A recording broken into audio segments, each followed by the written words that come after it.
And we are live. Welcome back to Takes by Fans. We have a great show for you today. As always, we are live every single day at noon Eastern. If you want to watch live, head over to twitch.tv/takesbyfans. If you want to watch but not live, head over to our YouTube channel, Takes by Fans. We post all of our shows and clips of the show there on a daily basis. And if you just want to listen, we are on podcasting apps, Spotify, iHeartRadio, Google Podcasts, Apple Podcasts, folks. However you want to watch or listen, we've got you covered multiple ways. Alrighty, today is a big old Friday. We have to update our NBA power rankings. We do this once a week, every Friday, and we've got two new teams, so very well done to those teams. We've got a lot of movement in kind of the top five, a lot of teams dropping back. Not the best week for some of the better teams in the league, so a lot of shakeup here. Two new teams. We'll welcome them in. I had trouble coming up with that number 10 team, man. I wanted to give it to a couple of teams, but they just weren't doing it for us. But we finally solidified a number 10 here, and we'll get into all of that a little bit later into the show. Also, we are breaking down an NFL draft prospect, 73 draft prospects in 73 days to get us ready for the NFL draft. Today's prospect is a quarterback who could potentially go number 2 quarterback, potentially. He's not my favorite. Maybe he can win me over a little bit more when we kind of go over everything. Yeah, not a big fan of this guy, but he's good. A lot of the experts like him and have him being very highly valued. I don't see it, but we'll see what we see in the film, in the stats, and all that. So we got that today, breaking down the NBA. Only 3 lone games on. Do our moneymaker.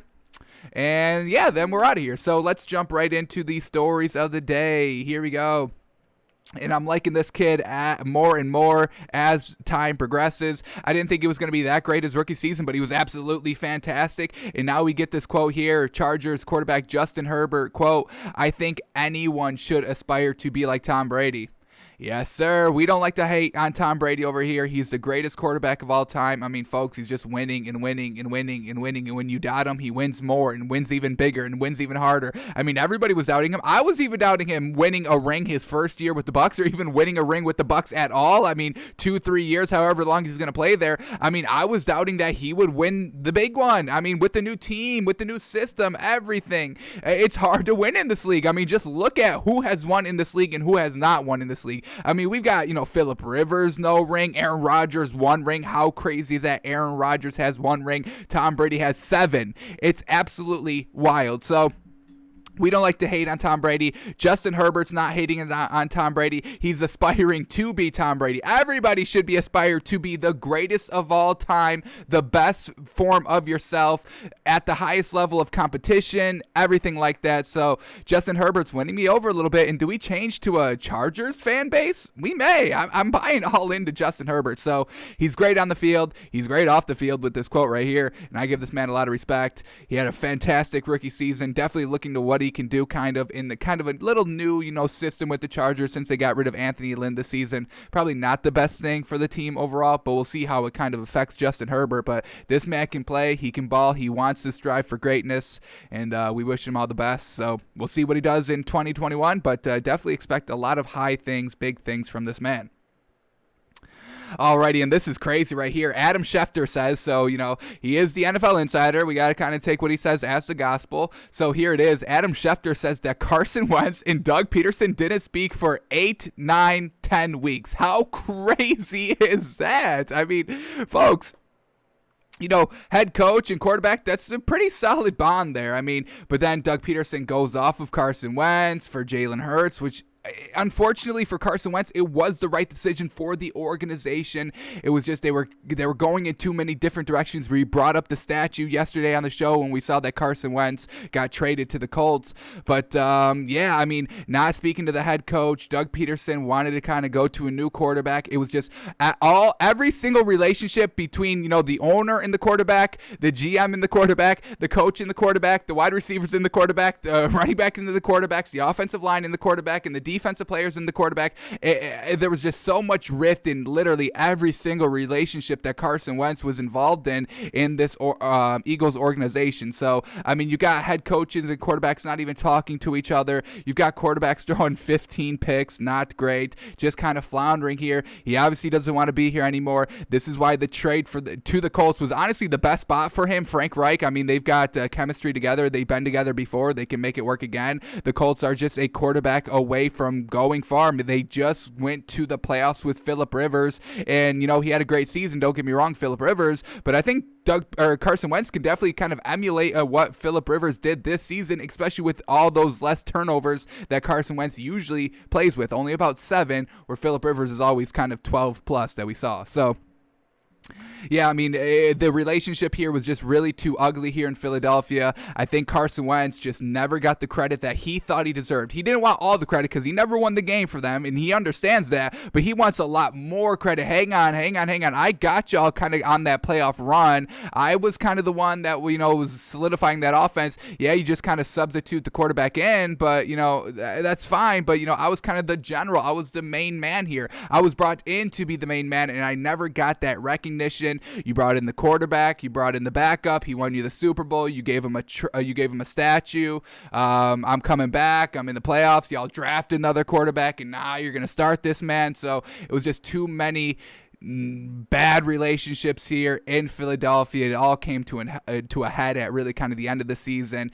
Doug Peterson had to go. Maybe he's the fall guy. You know, they potentially could have been using Doug Peterson at the fall guy because, I mean, what the heck? Why fire Doug Peterson for benching Carson Wentz for Jalen Hurts if you're going to start Jalen Hurts? So Doug Peterson may have been a little bit of a fall guy there. Got to get rid of him. You know, have him bench Carson Wentz so we can get rid of him and Carson Wentz and then start fresh. So yeah, definite relationship here between Doug Peterson and Carson Wentz was not good, and I'm really excited to really see Carson Wentz with the Colts. I honestly think they are going to be Super Bowl contenders. Carson Wentz will be able to elevate this team. He's not going to have these 15 turnovers, these 15 interceptions that he had this season, because if Phillip Rivers worked, that running game was elite. That running game helped Phillip Rivers achieve all of his 68% completion percentage, 4,000 yards. What did he have, like 2-to-1 touchdown to interception ratio? So all of that was helped by the running game. That's going to help Carson Wentz when he's there his first year with the Colts. Watch out for the Colts, folks.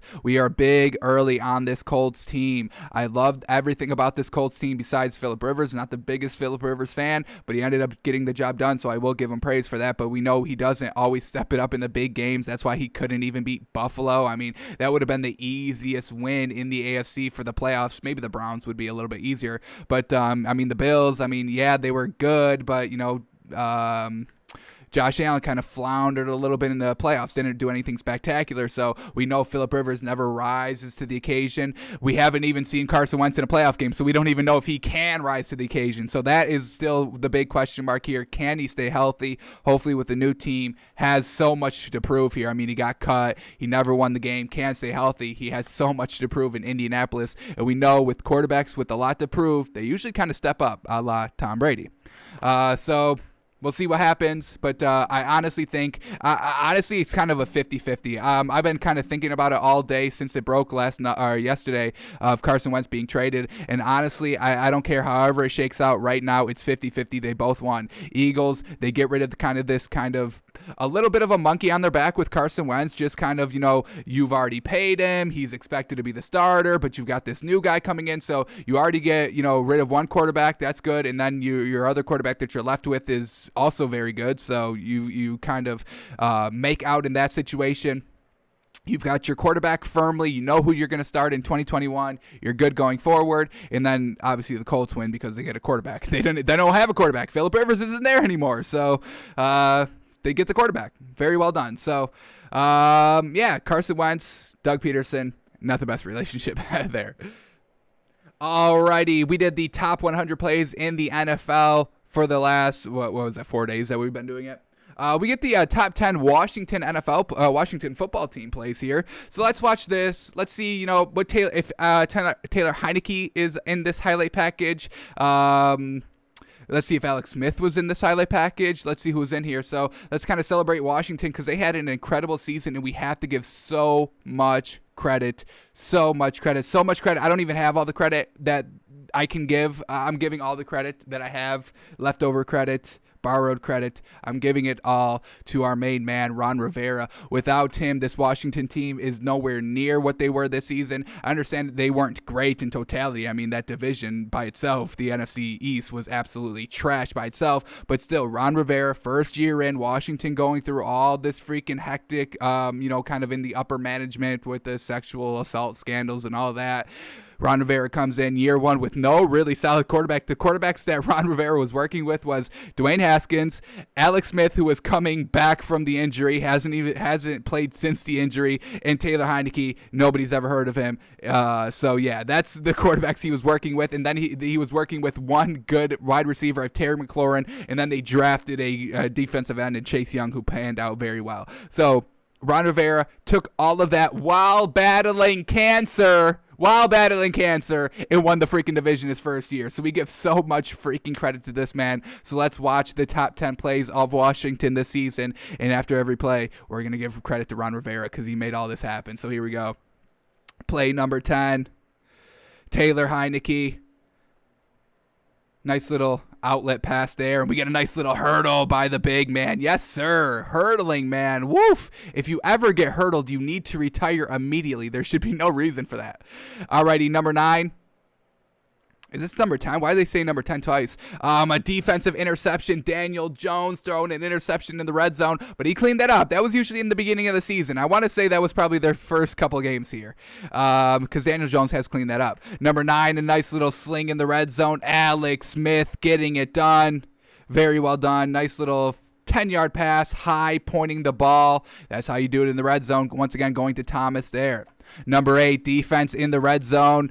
Who's going to get him? Joe Burrow going to the angle, and Chase Young with the absolute huge shot on Joe Burrow to force the fumble right before he got to the goal line. And can we talk about Joe Burrow? Run for the end zone, my man. You could have made this easily, but he kind of, was a little slow on it, a little hesitant. If you just go and break right now.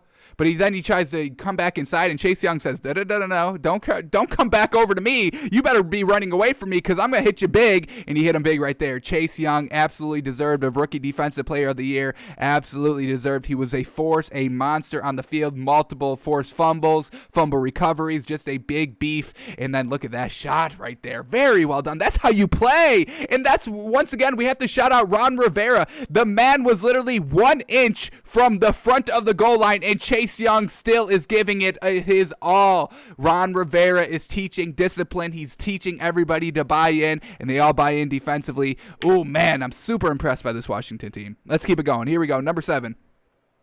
Who do we got here? Back to Taylor Heineke. Oh, no. That was the Nick Mullins throwing a pick 6 there. We know 49ers weren't good, but once again, this Washington defense is pretty solid, and if they kind of just beef up their offense through the draft, just with another wide receiver and a better running back, this could be a little dangerous Washington team there in the NFC East. I don't see really the Cowboys will get better because Dak Prescott's there, but we know their head coach, Mike McCarthy, is still there, so I don't see them winning the division. In Washington, they might be able to rattle off some consistent NFC East titles. We'll see what happens. Another pick here. Yes, sir. We know their offense was a little lackluster all season, going between Dwayne Haskins, Alex Smith, Taylor Heineke, back to Dwayne Haskins. Did he get another shot in there in somewhere? I think he did. And then finishing up with Taylor Heineke. Alrighty, number 5, Alex Smith. Yes, sir. Is that Terry McLaurin, the only good offensive piece here? The only good wide receiver, and I think it was a rookie. Like, how crazy. So Alex Smith finding him for about 20 yards deep in the middle of the field. Just a nice little crossing route all the way to the left side. Ended up kind of being open a little bit. Alex Smith forcing that ball in there a little bit, but it was caught. We give the man credit. Number 4, back on defense. Yes, sir. What have we had? Like 2 offensive plays so far. Everything's else been defense. A pick 6 on Andy Dalton. Andis Dalton getting picked off here. Nice job by the defense of number 90 here to get up, get his hands up, get the pick, Go all the way, 15 yards, touchdown. Yes, sir. This defense is filthy of Washington. Watch out for them next season. Number 3, Alex Smith back in at quarterback here, going deep. Yes, sir. One-on-one matchup, and you give your receiver a chance. That's what we love about, quarterbacks, giving your receiver a chance. You saw that he had the half step there. Alex Smith throws it beautifully. And Alex Smith is a decent quarterback. He's serviceable. I just don't think he's really that great starting. All right, Taylor Heinicke in the playoffs, down 8, and he makes a run to the pylon, and he dives, and he gets it. See, Joe Burrow, this is how you're supposed to dive in the end zone, not be like, hesitation, try to come back inside. Taylor Heinicke doing absolutely magnificent. Wow, they snuck 2 plays in here at number 2. What are we doing here? You can't be lumping plays together in a top 10, but they do it anyway. Another touchdown pass, absolutely great. I mean, Taylor Heinicke in the playoffs almost beat the Bucs, folks. How crazy is that? The Super Bowl champions almost got upset by Washington. It almost happened, folks. Taylor Heinicke, game potential winning drive, just unfortunately couldn't cap it off, but he still put up 20 plus points, looked decent out there. I don't even think he turned over the ball. I'll have to double check that, but still a good game against the Bucs, the champions, in the kind of first wild card game for Washington. Absolutely fantastic. All right, and the number 1 play here is going to defense, and it's going to Chase Young on a scoop and score. Look at him palm this ball. He only had one hand on this ball the entire run, folks. The scoop, the score, all one-handed. Oh, we get a great angle here. I haven't even seen this angle yet. I remember this play. I remember talking about this play in the regular season, but I don't remember this angle. We're following Chase Young all around here on this play. Scoop, score, one hand, and he's just palming this ball. Look at those mitts on this man. Yes, sir. Goes all the way down the sideline. Absolutely fantastic. Defensive Rookie of the Year right here, Chase Young. He's going to be a problem for his entire career, folks. He already made an impact. He was a captain year 1. Fantastic work. So let's praise Taylor Heinicke. Very well done. Let's praise Alex Smith. Very well done. Let's praise Chase Young. Absolutely well done. Let's praise Terry McLaurin. Very well done. And like we said, after every play, we got to give it up to the main man, Ron Rivera. He made this team click. Shout out to Ron Rivera. Absolutely wonderful job here this season. Alrighty, here we go. Basketball stories. Here we go. Danny Ainge, the owner of the Celtics, says that this current Celtics team right now is not good enough to win a championship. Yeah, duh. We've been saying this for like the last month, folks. Jason Tatum and Jaylen Brown are fantastic. Nobody's doubting that. But now we're talking about Daniel Tice. They have no great big. Daniel Tice, Robert Williams, and Tristan Thompson. Tristan Thompson's the best big because he's played with LeBron. That's it. And all 3 of them are kind of slightly below average. I would say Daniel Tice is below average. Slightly below average. Tristan Thompson's a little slighter below average than Daniel Tice is, and Robert Williams is definitely below average. The man's not even that good. So, yes, we know this. Danny Ainge, you're not saying anything new. Go out and fix it. Go out and, I think we're about 20-something days out from the trade deadline, so getting closer. Celtics need to make a push for somebody. First of all, they need a big. That should be their main priority. If they can get a decent big like Andre Drummond, we know he's on the market right now, he would definitely make the Celtics a better team instantly. Maybe I would have to see him kind of how he fits into this kind of starting rotation here in the offensive kind of lineup, but I definitely think Andre Drummond, now we're talking about a decent team that I can kind of start relying on and start betting on as moving forward. But until they get that big, the Celtics team's going nowhere. Marcus Smart is still out, and he's just serviceable. He's all right. No big name there. Kemba Walker's really just been flaky. He's been up and down. He's not used to being kind of pressured to win every game. He just came from, where'd he come from? The Hornets. And, he just never did anything good there. He was the only superstar on that team basically forever. Never really got to the playoffs. Never really had to win every single game. The pressure wasn't on him. And he's even floundering here, and he's the 3rd option. Kemba Walker's the 3rd option on this team. Jaylen Brown, Jason Tatum, obviously number 1 and 2. So you get Kemba Walker at number 3, and he's still floundering. How are you floundering at the number 3? There should really be no pressure on you, really. Oh, I just have to kind of be the point guard and facilitate the floor, but I don't really need a score. I've got scorers all around me. I just kind of need to facilitate the offense, and he really can't even do that consistently. So, yeah, and they're not even deep off the bench. They got rid of their best big, Enes Kanter, and they didn't even use him last season. So what are we doing? You're not even using using all the good pieces. You have Taco Fall, and I haven't even seen him play any minutes this season. What is going on with that? Get that man. He's the best big, and he gets 0 minutes every game. I don't get it. So Danny Ainge, the owner of the Celtics, said that they're not good enough to win a championship. We know this. They're not playing like they're good enough to win a championship. Brad Stevens, who I think is a decent coach in this league, he's probably one of the top 5 coaches that you can say in this league, and I don't think he's doing enough here in this kind of rotation, finding out what Taco Fall can do in like a game scenario. I mean, we're only seeing him play like in garbage time. Like in garbage time in the NBA, basically never happens. So we're barely ever seeing Taco Fall, and I don't understand what teams are thinking. You have to use kind of the first maybe 10 to 15 games of the season to figure out what you have, and then based off that 10 to 15 games, then you start making your rotations and adjustments. You can't just make all your you can't just get everything that you see from kind of the preseason games. That doesn't work. You have to see how it works out in real intensity, real game management, all of that, real season games we're talking about here. So I think the Celtics are too late. They can't really experiment with any of their bigs. They can't really experiment with Taco Fall anymore because we're already 2/3 into the season already. We're almost before the All-Star break, so really not a lot of time to mess around with the rotations anymore. They don't really have the bigs to really even rotate anymore because besides Taco Fall, and so the Celtics need to do something in this draft deadline coming up, or the Celtics are going to be a non-existent team. They'll probably lose first round of the playoffs, definitely second round if they make it that far. They're just not that deep. They got 2 superstars, which is great. That's kind of the first thing you need. We need 1 superstar, we need 2 superstars, and then we can start talking about what else we need. So they've got that part down, but they're not deep. They've got no great bigs. Danny Ainge says it. We've been saying it. Not great for the Celtics. Alrighty, and then the last thing to cover before we start talking about the NBA and all of that, the NBA All-Star Game starters have been revealed. So let's kind of see how our picks stack up against this and in the total voting. So let's remind y'all who we think are our All-Stars. In the East, we have James Harden and LaMelo Ball as our 2 guards. We have Joel Embiid, Jason Tatum, and Jarrett Allen as our front court. So the official East starting lineup is Kyrie Irving, Bradley Beal, Kevin Durant, Giannis, and Joel Embiid. We had one of those picks right, folks. We had one of those picks right. We didn't do Giannis because the Bucks aren't winning. They're not doing great. They're on a 5-game losing streak right now. That's why we didn't do Giannis. We know Giannis is great, but he's not elevating the play around him. He's not being clutch on the free throws, not great at the 3-point line. So what are we doing here? And we had Joel Embiid. Really don't need Giannis and Joel Embiid. So that's why we didn't have Giannis, why we didn't have Kevin Durant or Kyrie Irving, because we thought James Harden was the best net of them all. We thought James Harden, and I'm kind of a little disrespected here. I feel disrespected, so I know James Harden feels definitely disrespected that Kevin Durant and Kyrie both make the starting lineup, but not James Harden.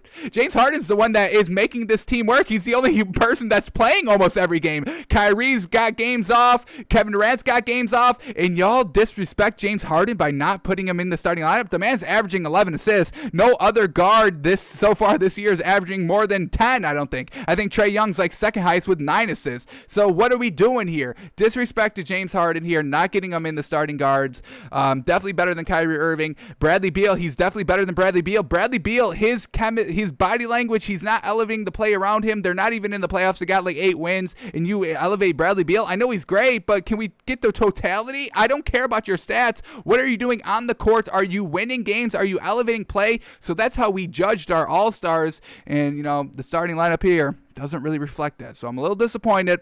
Not surprised, but a little disappointed. So while we're at it, let's kind of see the finishing ranks here of the Eastern Conference All-Stars. Let's see if even, LaMelo Ball, Jason Tatum, or Jarrett Allen are even, possible reserves, not starters, but are they coming off the bench, possibly still able to play? So we're looking for LaMelo Ball, James Harden, who I know he's got to be. If y'all didn't even vote him an All-Star, then that's true disrespect right there. But we got to look out for James Harden, LaMelo Ball, Jason Tatum, and Jarrett Allen. So let's see how the things voted. We've got the top 10 in the East for the front court and the back court. So here we go. In the front court, the top 10 vote getters and we're listing them in order from number 1 to number 10. So number 1 was Kevin Durant, Giannis at 2, Joel Embiid at 3, Jason Tatum at 4. So at least, he should be playing, I would assume. Jimmy Butler 5, Bam Adebayo 6, Julius Randle 7, which we absolutely love. Respect of the Vans for voting that man in. Domantas Sabonis at 8, Jeremy Grant at 9, and Gordon Hayward at 10. That is the front court. So we get no Jared Allen, unfortunately. He's going to miss out. We still think he should be in there. Did great with the Cavs out the bench, got promoted to the starting role. He's doing great there. So unfortunate Jared Allen will not be in the All-Star game. And then for the backcourt in the Eastern Conference, hopefully we can get LaMelo Ball here in the top 10. Number 1 is Bradley Beal, 2 is Kyrie Irving, 3 James Harden, 4 is Zach LaVine, 5 is Jaylen Brown, 6 is Trae Young. We had him initially, switched him out for James Harden. James Harden is the third vote getter there, so all right, not too much disrespectful, but still. Fan rank, player rank. See the media ranked. The media ranked James Harden 3 and Kyrie Irving 4. See, our thinking's right with the media. James Harden deserves a lot more credit than Kyrie Irving does for the success of this Nets team. So hey, I'll take the media. I'm the media. I'm media, folks. I am media. And we were right here. Me and the media were right, putting James Harden at 3. I have him actually at 2, not 3. So maybe the media is wrong. We're better than the media. We are better than the media, folks. Alrighty, Zach LaVine at 4, Jaylen Brown at 5, Trae Young at 6, Russell Westbrook at 7, which I still cannot believe. I cannot believe that. Player rank, he's number 11, and I agree. Or no, player rank, he's number 12. I definitely agree with that. He should not even be in the top 10. He shouldn't be. It's unfortunate, but he's not stepping up his game. He's still having 8 turnovers a game. What is that, folks? What is that? So, yes, he's getting the triple-doubles, but he's not elevating his team. He's not really helping them win games, and he's still getting the turnover. So I would never even vote this man in the top 10. Ben Simmons at 9, Ben Simmons at 8, Fred VanVleet at 9, and Colin Sexton at 10. So still no LaMelo Ball. Y'all put Russell Westbrook instead of LaMelo Ball. I would never do that. So that's what we have. So unfortunately, LaMelo Ball, our vote is not heard. Unfortunate. We apologize. And same thing with Jared Allen. Once again, our votes go a little unnoticed here. Sorry, Jared Allen. All right, let's go to the West now. Let's remind you who we picked, and then we'll do the same thing that we just did with the East. So here we go. In the West, our 2 guards were Damian Lillard and Chris Paul, and I really don't think there's any arguments there. So those better be the starting guards in the West. And then our front court, it's LeBron James, Jokic, and Wiggins. I need to see Wiggins getting a lot of votes here. This man truly deserves it. So those are our 5 All-Stars in the West. Let's see how everybody else voted. The starters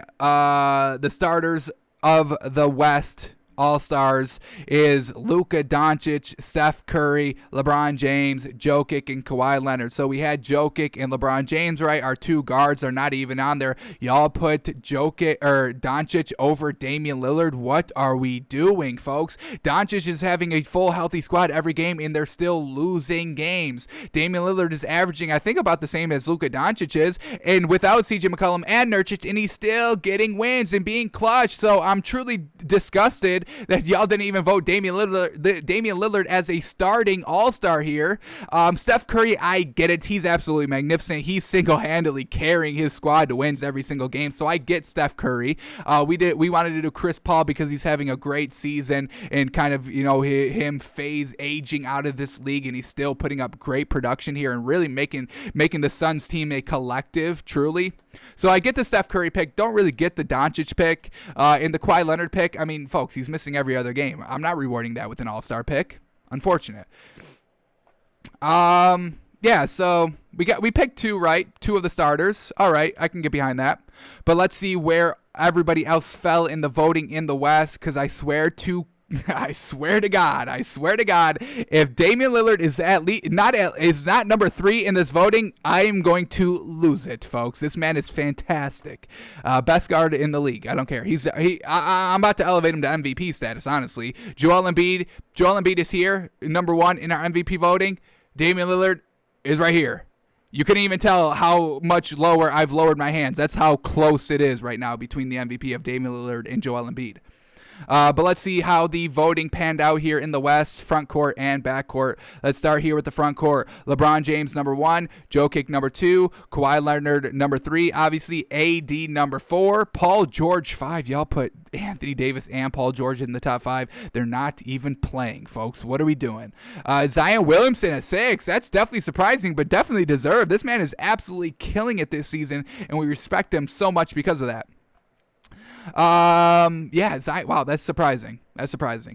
Brandon Ingram at 7, little inflated there. I know Brandon Ingram's having a great season, probably his best season he's ever had, honestly, and I get that, but I don't know if he should be number 7.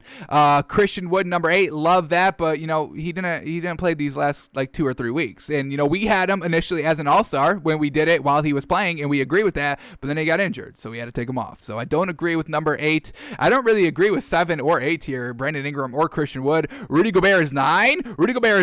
He should be higher than that. The man is unstoppable. He's an unstoppable force. And look at this. Same thing. Media ranks him at number 4, Rudy Gobert. But he's number 9 here. We are right on par with the media, folks. We're all right on par with the media. Yeah, what else we get here? Rudy Gobert at number 9. That's disrespectful. The only reason that we didn't put Rudy Gobert as an all-star is because we already had LeBron and Jokic. I mean, we didn't really want another kind of 4-5 there. We just wanted a kind of a scorer, and Rudy Gobert is not really a scorer. He can score the ball. He's averaging about 12 points a game, I'm assuming. But he's not going to go get you the 30. He's not going to go get you the 25 plus. So that's what our thinking was when we were picking Andrew Wiggins as our last all-star.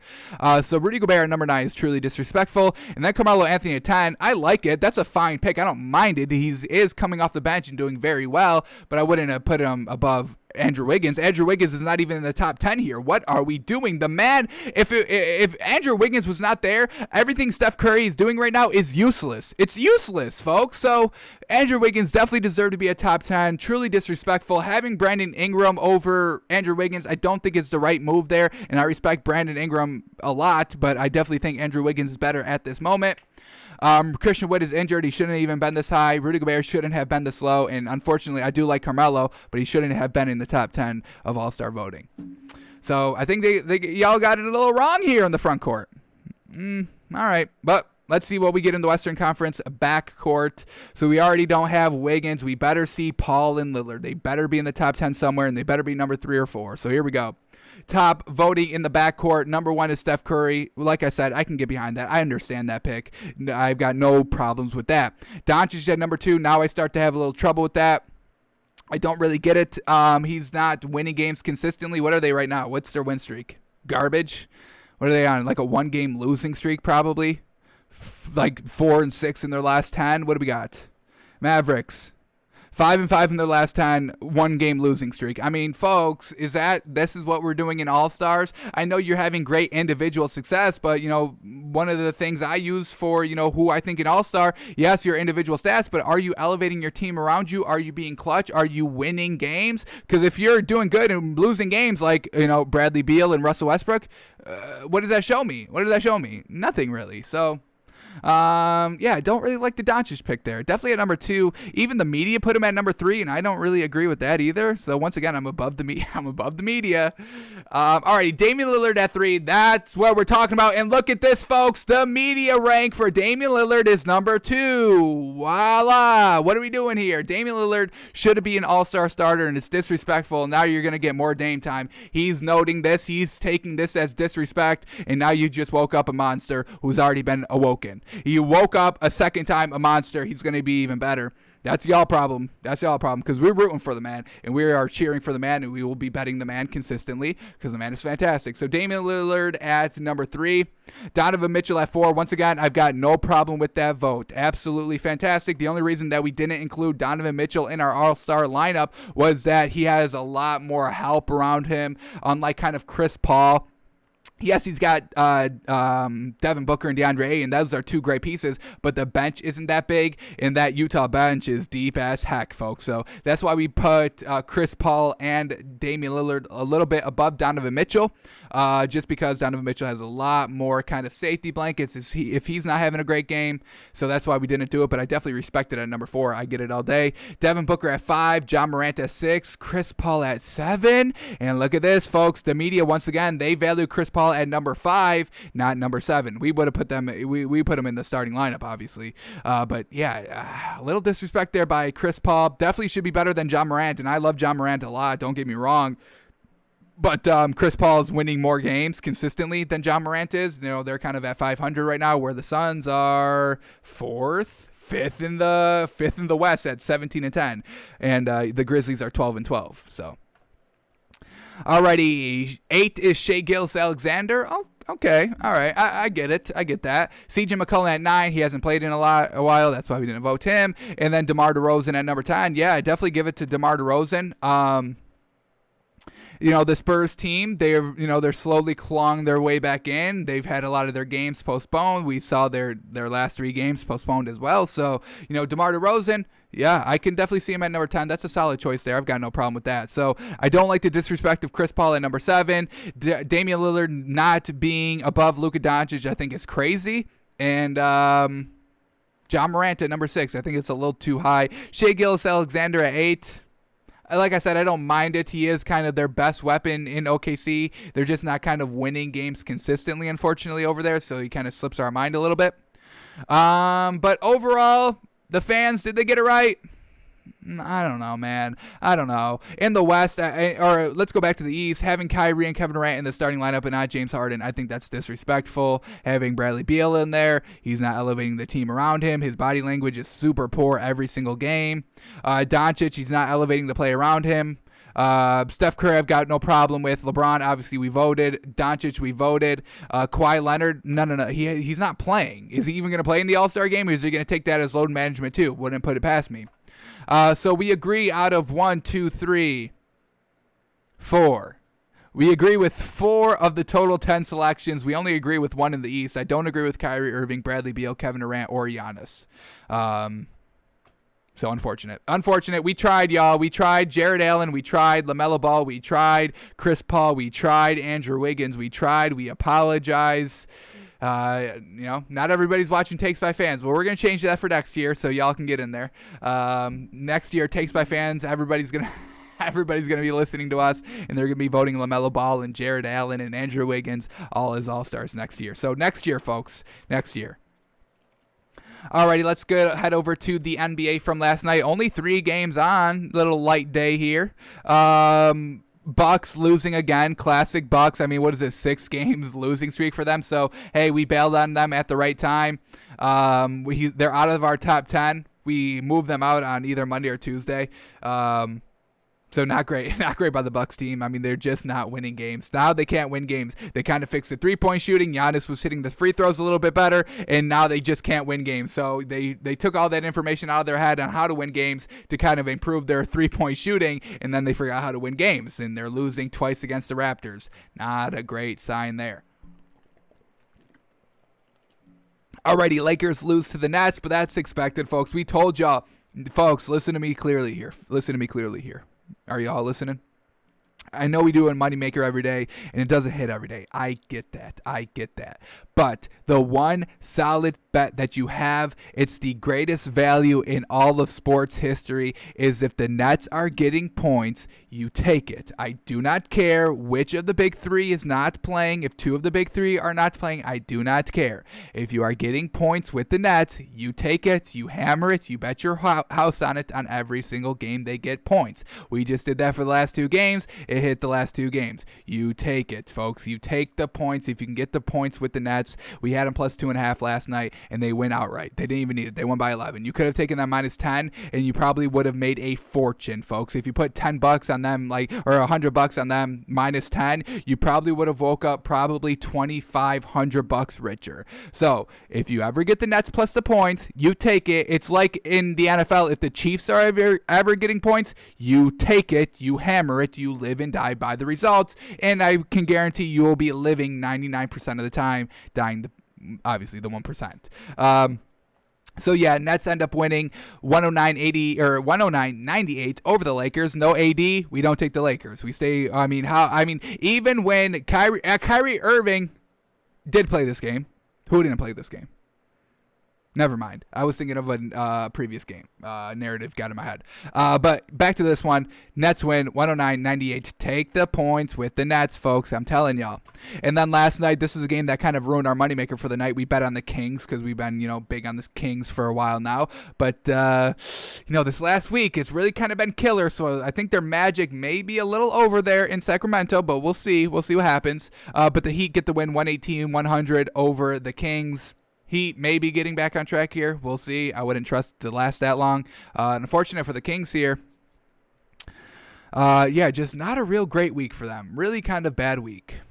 Not great. Alrighty, so let's go a little bit deeper into these stats now. Here we go. Back up top to Raptors and the Bucks. Let's start here with the Bucks. Let's start here with the Raptors. Who stepped up for the Raptors? Was it everybody in the starting lineup? Fred VanVleet, no Kyle Lowry for this game, and they still get it done. That's how you know the Bucks are officially trash. How is this Raptors team winning with no Kyle Lowry? I don't know, but let's find out. Fred VanVleet, 17 points, 8 assists, 5 rebounds on 33% shooting. Once again, not great, but everything else was good. Didn't shoot well, but everything else was pretty decent there. DeAndre Bembry, 5 points, 4 assists, 2 rebounds. Not the best either. Didn't take a lot of shots, so we'll give him it. Just kind of a nice defender out there. A plus 12. Actually, yeah, good game by him. Yeah, he just didn't take a lot of shots. He shot well, 66%. Only took 3 shots. That's why he only has 5 points. And the plus 12 and the plus minus, that's pretty good defense right there. So DeAndre Bembry stepping up here. Like to see it. Pascal Siakam once again at the 5, and it is working. We love that. Nick Nurse trying to, freshen up this lineup here. Move him Siakam, from the 3 to the 5 here. He plays the 4 a little bit as well, and he's up here at the 5, and he puts up 27 points, 5 assists, and 6 rebounds, and 50% shooting. That is what we're talking about. Also a plus 10 in the plus minus, and when you're going against, Giannis and Brook Lopez and all that beef down low, Pascal Siakam at the 5 was getting it done, locking it up defensively. OG Anunoby, 10 points, 7 rebounds at the 4. Norman Powell putting up 29 points as the 3 on 75% shooting. Absolutely magnificent there. So great production from this starting lineup. And then they got decent, not great, just decent contribution off the bench. Chris Boucher, 8 points, 7 rebounds. Very well done there. Matt Thomas, 5 points. And then Aaron Baines, 6 points, 3 rebounds, 2 assists, a plus 19 in only 14 minutes of play. Pretty darn good there. So very well done to this Raptors team. They're just a bunch of role players all getting it done. And when they're on, they're freaking good, folks. So nice job here by the Raptors. Are we buying the Raptors quite yet? Not quite yet. We were very close to buying them probably a week ago, 2 weeks ago when they won kind of those 2 big games in a row. I'm kind of blanking on who they beat there, but we talked about it. But when they won those 2 games, we were interested in buying them, but then they kind of started to flounder again, and now we're kind of right back at that same situation. They just beat the Bucks twice in a row. We're starting to buy them a little bit more, but let's give them another week here. Not ready to put them in my top 10. They are close, not ready quite yet, but very, very close of rebuying this Raptors team. Maybe the magic is not all gone here from the Raptors. We'll see what happens. They are 7-3 in their last 10, though, and that is real darn good. I will say that. That is real darn good. Real darn good. Very, very close to putting them in the top 10. All right, let's go to the Bucks here. Giannis, 23 points, 8 assists, and 12 rebounds. 0 of 4 from 3. Once again, not hitting the 3. Chris Middleton, 0 of 3 from 3. Once again, not hitting the 3 consistently. They hit 10 threes as a team. Not bad. That's not bad, hitting 10. A little low. You kind of want to be at 13 or 14 if you want to have a real chance at winning a game. You got to hit the 3s, folks. You got to hit the 3s. So, Giannis not hitting 3s. Obviously, we know he can't do that. 7 of 13 from the free throw line. Those problems are still there by Giannis. The free throws, the 3-point shooting, the clutchness, it's all not there by this freaking Supermax contract superstar that they got in Milwaukee. Chris Middleton, 13 points. Once again, floundering. Chris Middleton, you need to get 20 points like Giannis does every single game. And we see Chris Middleton floundering a little bit here. 13 points, 5 assists, 8 rebounds. All that is good. The assists, the rebounds, that's good. But the points, the shooting percentage, We got to see better from that. Brooke Lopez, 12 points, 4 rebounds. Dante DiVincenzo, 14 points, 2 of 6 from 3. 7 rebounds, 4 assists. Not a bad game. I'm not the biggest Dante DiVincenzo fan. He only had 1 turnover as well, but it just seems like he can do a little bit more. And when he's on the floor, And then Brian Forbes here, 11 points, 5 rebounds, 1 assist. Just really nobody else helping out Giannis in the points department. They don't have that. They got a decent bench, but nobody steps up consistently on this team, so it's like they have no bench. Pat Connaughton, 7 points. DJ Augustine, 9 points. Torrey Craig should probably be playing a little bit more minutes here, only 7 minutes. I don't know if I agree with that. Who was he on the Nuggets last season in the bubble, and we liked him a lot. And then Bobby Portis only 2 points. So no real great help from the bench. No great help from their number 2 and Chris Middleton. No great help from their number 3, Brooke Lopez. No great help from their number 4, Dante DiVincenzo. And now we're looking at a lackluster team who is struggling to put up 100 points in this hugely, offensive dominant league here. So Raptors get the win 110-96 over the Bucks. Bucks, man. We bailed on them at the right time. We bailed on them at the right time last year in the bubble. We're doing it again this season. We already took them out of the top 10 on Monday. They're on a 6-game losing streak. They're just not good. Alrighty, Nets and the Lakers. Now let's start here with the game-winning team, the Nets. Yes, sir, James Harden. 23 points, 11 assists on 46% shooting. Yes, sir. Well done. He steps up when KD's not there, but he's still facilitating at the floor. 20 points, 11 assists. That's how you get it done. He played better than Kyrie Irving. Once again, why is Kyrie Irving as a starting all-star? I do not get it. 16 points, 5 assists, 7 rebounds. James Harden had a better night overall in every single category. Kyrie Irving couldn't even hit a 3. 0 of 5 from 3. Jeff Green at the 5 here. No DeAndre Jordan in the starting lineup. So Jeff Green goes 5 points and 3 rebounds. Joe Harris, 21 points, 5 rebounds. Yes, sir. So consistent here. This is how, hey, Danny Green, take notes. This is how you're supposed to play. Joe Harris, resemble your game around Joe Harris. 6 of 7 from 3. Why can Danny Green not do this? I don't get it. And then Bruce Brown in the starting lineup as well. 9 points, 4 rebounds. And they got some good production off the bench. TLC, Timothy Luwawe Cabaret, 15 points off the bench. DeAndre Jordan, 7 points, 8 rebounds. Fantastic work there. And then Landry Shamet, 10 points off the bench. So good job by the starters. Decent help off the bench. And, without AD, this Lakers team, they're really nothing special anymore because we know nobody else steps up besides Anthony Davis and LeBron James every single night. So let's see what we get here. Kyle Kuzma still in the starting lineup, 16 points, 10 rebounds. That's not bad overall. Kyle Kuzma has really been stepping it up when AD's not there, and we see Kyle Kuzma at the 4 in this game. A little interesting in where they kind of line him up at. LeBron James, 32 points, 7 assists, 8 rebounds, shot 60%. Once again, the 3-point shooting from LeBron hasn't really been great this last couple weeks. This past week, we see 1 of 6 here, but he still put up 32 points, 7 assists, 8 rebounds, still being productive, even though the threes weren't falling. And he still shot 61% while shooting 1 of 6 from 3. That's pretty damn good. All right, Marc Gasol, 8 points, 3 assists, 3 rebounds. Nothing great on his end. Caldwell Pope, 9 points, 1 assist, 1 rebound. Once again, can somebody step up and score the ball besides LeBron James? Because nobody did in this game. Wesley Matthews, 2 points, 1 assist in 24 minutes at the starting guard position. What are we doing here? Alex Caruso off the bench. Usually we can kind of count on him. We couldn't. 2 points, 5 rebounds. Not getting it done.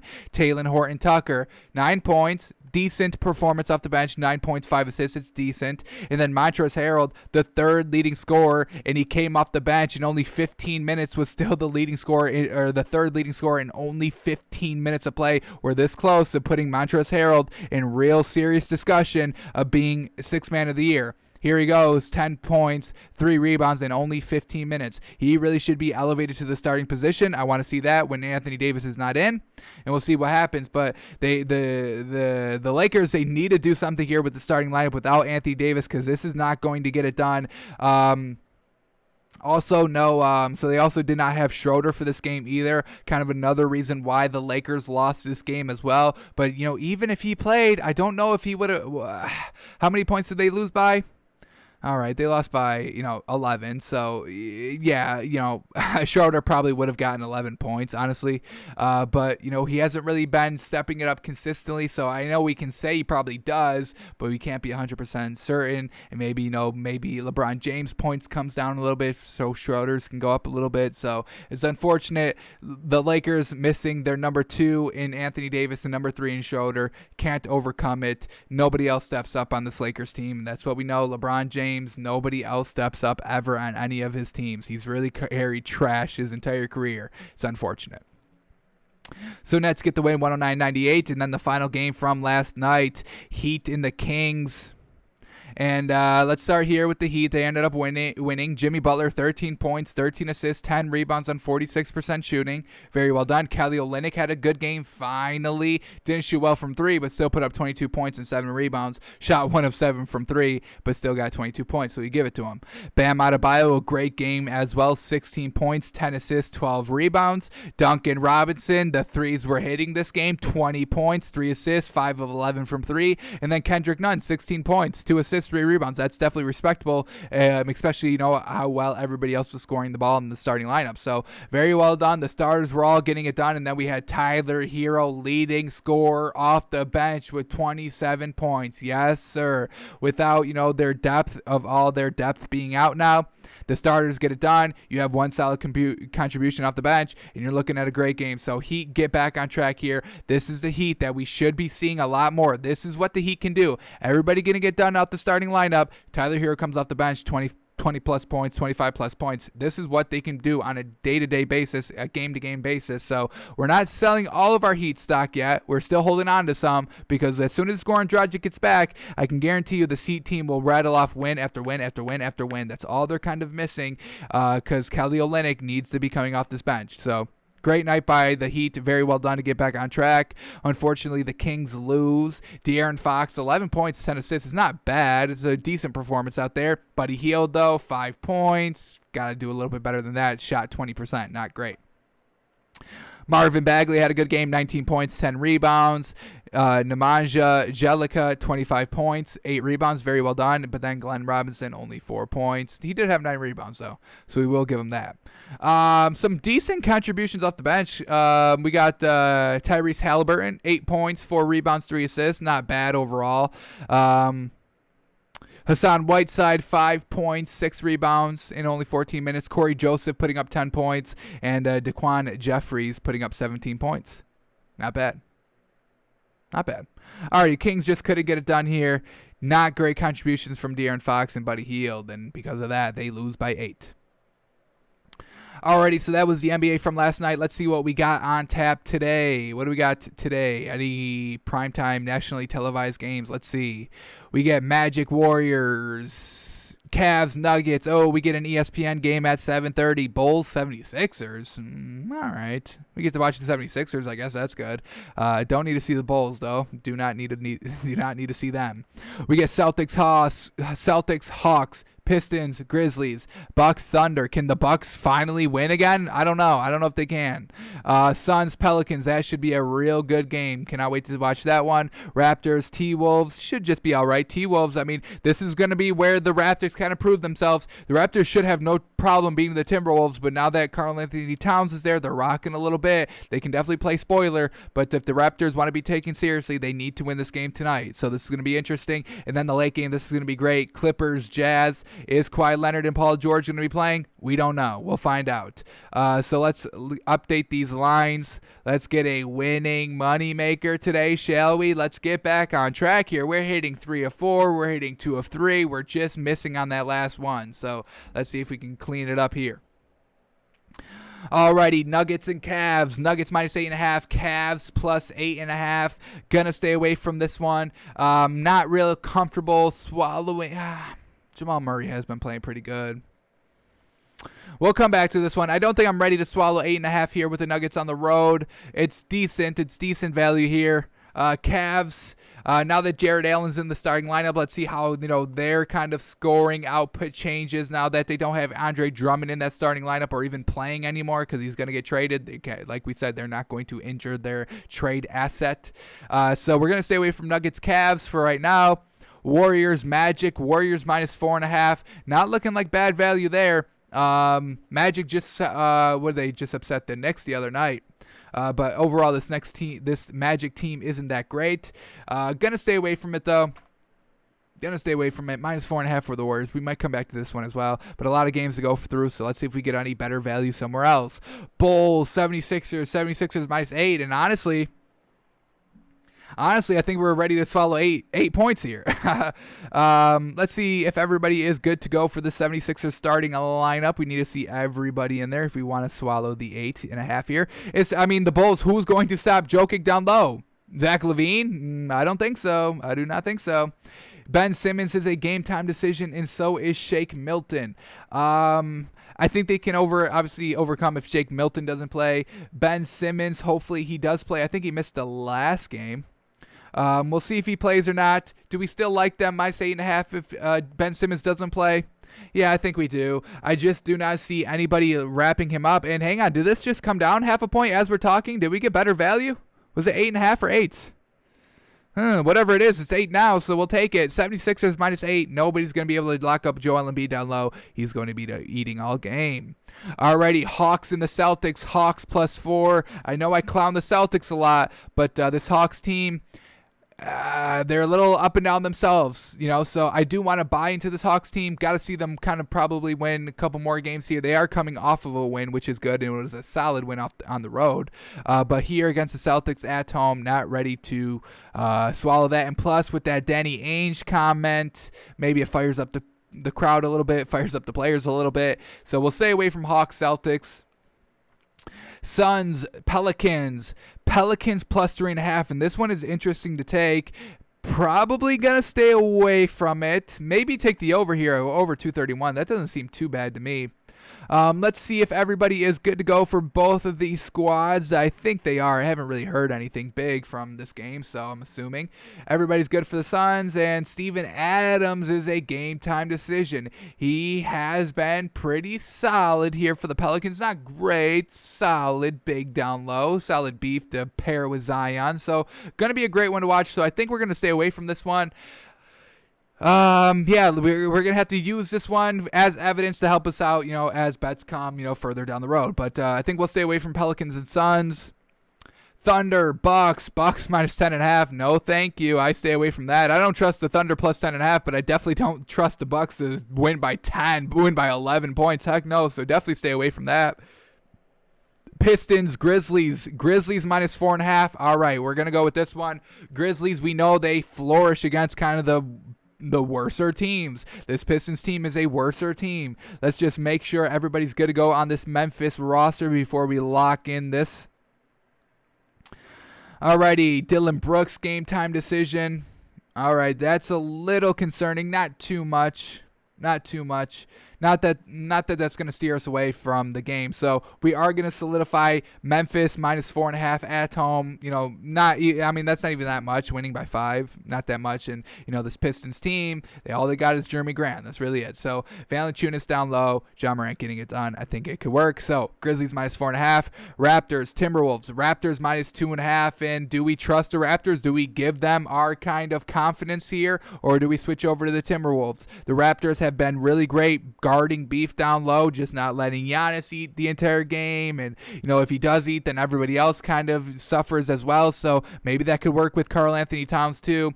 The only thing that's giving me hesitations about taking this Raptors team is they are on a back-to-back. But we are going to trust them here. They've earned our trust at least these last 2 games. So let's ride with them. We're going to put the pressure on them. This is extreme pressure now. They have to win this game, and now we're betting on them. All the pressure's on them. The takes by fans. Money is on the Raptors here. More pressure on the Raptors. Let's see if they respond to it. So we will take the Raptors -2.5. And then the last game of the night, Jazz, Clippers. Jazz -4.5. Clippers +4.5. Is Paul George still out? Is Paul George still out? Mike Connolly is a game time decision, so we probably expect him not to play. He's been a game time decision for the last couple games, not playing. And then here we go. Paul George, game time decision. Kawhi Leonard, game time decision. I would assume one of those players play, probably both. I mean, this is a team that the Clippers need to start kind of beating and matching up with and competing with in the regular season. So if they meet in the playoffs, they've got some experience under the belt to try to help them out with the win. So we're going to stay away from this line as well. Think we've got better value elsewhere. 76ers -8, Grizzlies -4.5, Raptors -2.5. That's our moneymaker for today. It's going to hit. It's going to get back on track, and we're going to rally off 20 straight days of moneymakers, folks. Today is day one, so get in while you can. Alrighty, let's go over to our first main topic of today, and that's updating our NBA power rankings. We do this every Friday during the NFL season. This is number 5, I believe. Power rankings number 5 of the season. Coming into this week, we had the Knicks at 10, the Heat. Let's preface it with this. Originally, we had the Bucks at 6. Then we changed them on Monday or Tuesday. We got rid of them completely, knocked them off the list, knocked everybody up one peg. So, we can make room for the Knicks. That was the team that we added midweek through, the Knicks at number 10. So, coming into basically this week, we had the Knicks at 10, the Heat at 9, the Blazers at 8, the Nuggets at 7, the Nets at 6, the Suns at 5, the Kings at 4, the 76ers at 3, the Lakers at 2, and the Jazz at 1. We had the Kings at number 4 because we express laned them last week up into that number 5 spot where we switched them out with the Clippers straight up. So that's why the Kings are so high here. Alrighty, do we have a new number 1? You'll have to find out for that. But I can tell you we have 2 new teams. 2 teams are falling off. So we'll tell you the 2 teams that are falling off. So here we go. The first team that we are getting off is the Heat. It's unfortunate, but they haven't really been consistent so far. They're on this big road trip that they haven't been taking greatly. I think they've won 1 out of their 3 games so far on this road trip. It's just everybody else is not stepping it up or being consistent. I can't trust Tyler Hero. I can't trust Duncan Robinson. I can't trust Kendrick Nunn. I can't trust Bam Adebayo, and I can't trust Jimmy Butler a little bit. He's doing classic Jimmy Butler things out there, but Goran Dragic not being there, and Kelly Olynyk still in the starting lineup. I do not like that at all. So we are going to have to knock the Heat off for this week. Let's see what they can do from this Friday to next Friday to see if they can get back in this top 10, and they can. They have the talent to do so, but I need to see more consistent scoring, more consistent wins from this Heat team before they're back in the top 10. So Heat are now out of the top 10 here, and then the second team is obviously the Kings. I mean, they went 0-4 this week, folks. They lost against the Magic, the Grizzlies, the Nets, and the Heat. I mean, yeah, you should lose against the Nets, but you should at least beat the Heat, the Grizzlies, and the Magic. They didn't do that, so unfortunate for the Kings. Maybe their magic has run out, and unfortunately, they were in this nice little great stretch here, beating the top teams, being consistent, consistently competing, but this week they really floundered, so we do have to take the Kings out of the top 10 as well. Alrighty, so those are all the 2 teams out. Those are all the teams leaving, but we do have a lot of jumping around, so let's get to it. New number 10 team is going to be, and folks, I had a lot of trouble with filling in this number 10 team. I was going to do the Grizzlies, but they went 2-2 this week, and they lost against the Lakers and the Pelicans. Not bad losses there. I mean, these are teams I do want to kind of see you start beating a little bit now. And they only beat the Kings and the Thunder. It's not great wins, and it's kind of tougher losses there. So couldn't do the Grizzlies. Thought about doing the Pelicans, but once again, I mean, they lost against the Mavs and the Blazers and the Pistons. You gotta beat those teams, and yeah, you beat the Grizzlies and the Kings. It's just all right wins, nothing that we can really sink our teeth into. So we had to bypass the Grizzlies and the Pelicans. The Spurs, I mean, they haven't even played their last 3 games, so unfortunately that's why we couldn't put them in the top 10. So our new number 10 team is going to be the Golden State Warriors. What Steph Curry is doing is single-handedly leading his team to wins basically on a nightly basis. In this last week, they went 2 wins, 1 loss, beating the Cavs and the Heat, losing against the Nets. You're going to lose against the Nets. Most teams are going to lose against the Nets. So we're going to give the Warriors their chance here. This is their opportunity. Let's see what you do this week. See if you can stay on this top 10 or even advance a little bit up the ladder here. But Steph Curry's been great. Draymond Green, when he's playing, he's been solid. Andrew Wiggins, I cannot express how impressed I am of him this season, just being super, super consistent here. Honestly, of him being so consistent and Draymond Green a little bit in and out of the lineup just a tad, I think Andrew Wiggins is now the 2. He's now the 2 in this situation. Steph Curry's obviously the 1. He'll always be the 1. And Andrew Wiggins is now the 2. I can't really trust Kelly Oubre Jr. They're a little lackluster off their bench as well. But as long as we have Steph Curry, we see him, missing 15 threes, still getting it done, still being clutch from 3, still putting up 30-plus points. So Warriors at number 10. We're going to give them a shot here in the top 10 because Andrew Wiggins is impressing me a lot. And Steph Curry's been really kind of consistent this entire season. They had 2 wins, 1 loss. So that's enough for me to squeeze them in the top 10. Let's see how they work out here at number 10 this week. Alrighty, new number 9 team, and this is going to be the Knicks. We do move them up 1 spot here. Now, we do have to set them up with a warning here. We put them in the top 10 after their 3-game wins against the Wizards and the Hawks and the Rockets this week. From last Friday to this Friday, they've beaten the Wizards, Hawks, and the Rockets, and we put them in the top 10, I believe, after all those wins. And then as soon as we put them in the top 10, they go and lose to the Magic pretty damningly. Like, they only put up 89 points. Not great there. So we're going to give the Knicks a little bit of a pass here because we put them into the top 10 a little prematurely before we do this every Friday. So we're going to still give them the credit for those 3 wins, even though we put them in the top 10 after those wins came. But we're still going to give them a chance here. I love their starters, RJ Barrett and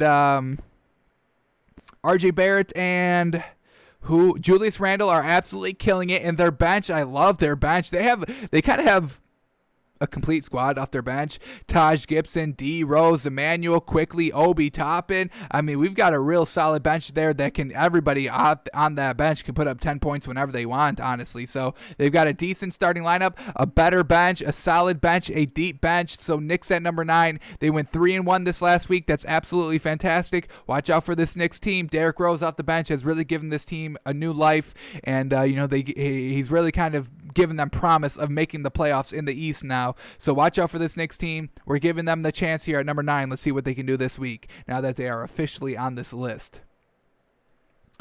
Alrighty, new number 8 team. Don't worry, Blazers are climbing up. Don't worry, y'all. Don't worry. The new number 8 team is going to be the Clippers. We do have to give them a little bit of credit because in this last week, they went 3-1, beating the Bulls, the Heat, the Cavs, just losing to the Jazz. And that's an unfortunate loss, but, the Jazz are the best team in the league, so, we don't count it too much as a big loss. Clippers weren't in the top 10. Coming into this week, we see Kawhi Leonard and Paul George not playing every game, load management, taking turns, alternating who's playing and who's not. But the one thing that really has impressed me is that in some of these wins this week, Kawhi Leonard and Paul George both didn't play, and the starters all step up, and the bench players promoted to the starters all step up. Marcus Morris stepping up, absolutely huge. So this Clippers team, without Kawhi Leonard and Paul George winning games, that's a huge sign for me, but I definitely want to start seeing Kawhi Leonard and Paul George obviously start getting back, consistently playing in this lineup, not blowing leads in the fourth quarter, able to kind of close out games as well. So Clippers at number 8 here, and this is going to be a tough week for them because they open up right here today. What do we say? Who do they got? The Jazz?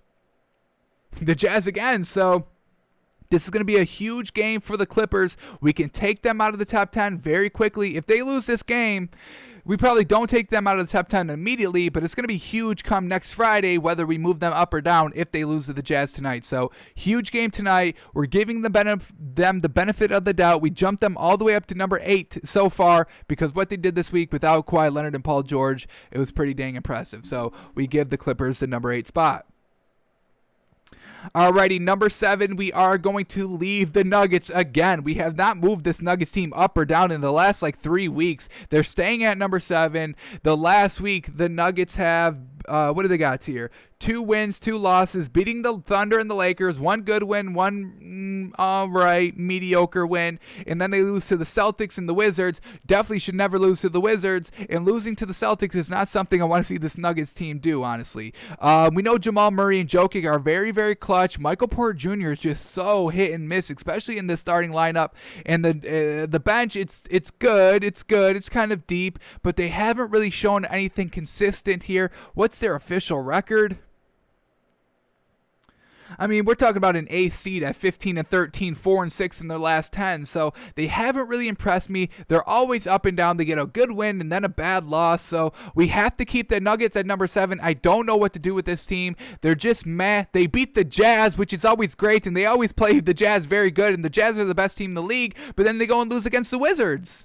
Not great. So Nuggets at number 7. They stay here for another week. They'll probably permanently be at number 7. We should just call it the Nugget spot. We should just do this the top 9 and just skip over number 7. We'll do 10, 9, 8, 6, 5, 4, 3, 2, 1 for the rest of the season because I don't know what to do with this Nuggets team. They're just a little average here every single week. They're just average, 2-2, just basically 500. So Nuggets stay at number 7 for another week. Alrighty, new number 6 team, and this is where, it's going to start to get a little wild here. We're dropping a lot of teams. We're elevating a lot of teams. So here we go. New number 6 team is going to be the Lakers. And as you see right now, they were the number 2 seed coming into this week. So the loss of AD is obviously a huge factor of why we're dropping them down a little bit. Dennis Schroeder not playing last night obviously hurt them. That's why they lost against the Nets. In the last week, they've beaten the Grizzlies and the Timberwolves. Good wins, or just solid wins there. Nothing great in the Grizzlies or the Timberwolves. Grizzlies are kind of, trending upward. So are the Timberwolves a little bit with Karl-Anthony Towns back in the starting lineup.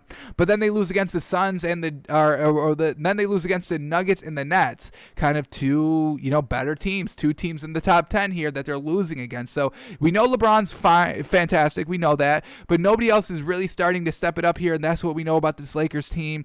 Besides AD and LeBron, it's going to be a crapshoot every night of who steps up, whether it's Kuzma or Caruso or Schroeder or Montrezl Harrell. Montrezl Harrell needs to be in the starting lineup, honestly.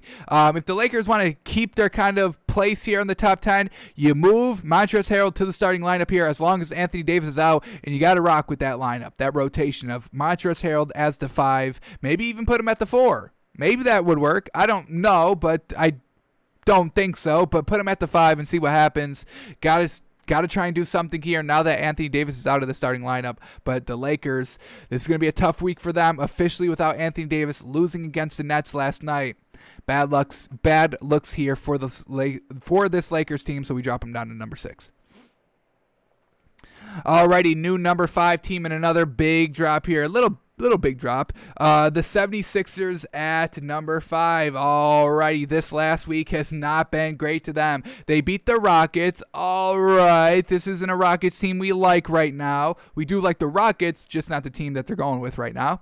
And then they lose against the Suns and the Jazz. Once again, 2 big teams in our top 10 that they're losing against. Joel Embiid is, obviously fantastic, but, Danny Green not stepping it up is really costing his team a lot. We know we can always count on Joel Embiid. We know we can always count on Tobias Harris, and we can't even count on Seth Curry anymore. So Seth Curry and Danny Green really inconsistent. Danny Green a little bit more inconsistent than Seth Curry is, and Ben Simmons is fantastic as well. They're decently deep, but losing against the Suns and the Jazz, you got to start beating these teams. And, these are Western Conference teams that they're losing to, better Western Conference teams than they're losing to. So 76ers really need to start to get it together here. They are still number 1 in the East, which is good, but got to start beating some of these better Western teams too.